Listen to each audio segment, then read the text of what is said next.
The legend of the three Venetians, Dolca, Arrigo, and Ricca, who founded Civezza, is probably not a legend, even though the three Venetians came from Chioggia.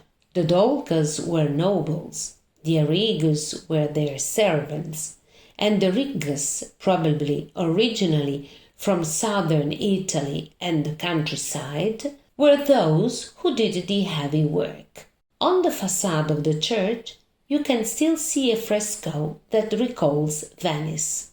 Civezza, on the subject of legends that have deep roots, not only tells of its Venetian origins, but here encounters out of time are possible. In fact, while wandering through the elegant streets of the village, we met Napoleon Bonaparte. Listen to what has happened. My grandfather, Giacomo Ricca, was a great storyteller, and when he took me to one of our country roads going up a mule track, he told me that Napoleon's army had passed that way. He pointed out the places, explaining that from that turn had passed the troops. A little further on were the officers with all their gallons, and finally Napoleon himself on horseback. He was very precise, and really, as a child, I was convinced that he had seen those scenes.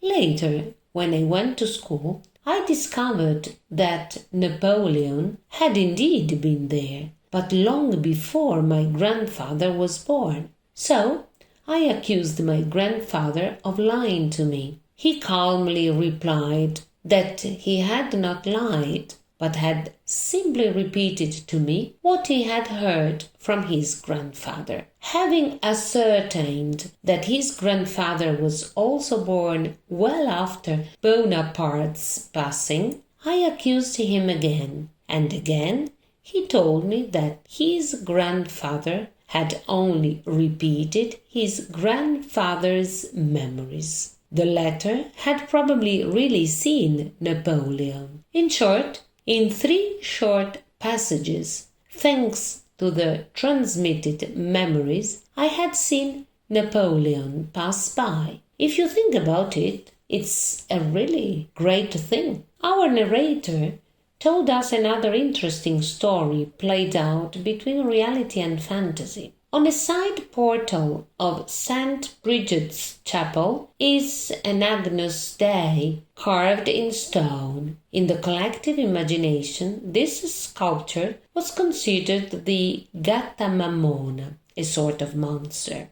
This ancient fetish, with its references to the devil, terrorized everyone who passed by. My uncle used to tell me that when passing by, for fear of being the object of evil, everyone would sing at the top of their voices to ward off danger.